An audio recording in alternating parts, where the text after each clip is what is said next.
করি সেটা? তোমার পায়ের তালুতে চুমা দেই না, আমি তো আমার জান্নাতে চুমা দেওয়ার স্বাদ নিতেছি।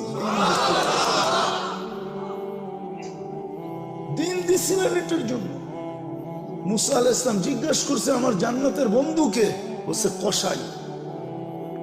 তো বলতেছে আল্লাহ আমি যেমন জিগাই জবাব এরকমই দেন।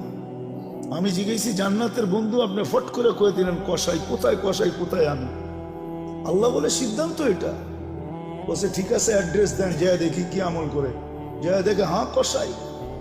বলছে তোর এখানে মেহমান হওয়া যাবে? কয় বিলকুল যাবে, কিন্তু শর্ত আছে, আমি দোকান বন্ধ করে বাড়িতে আগে যাব না, আগে এক জায়গায় যাব তারপরে আমার বাড়িতে যাব। তো মুসা আলাইহিস সালাম বলে চল ভাই, যেমন বলবি তেমনই। তো কাজ করে দোকান বন্ধ করে যায় এক ঝুপড়িতে ঢুকছে।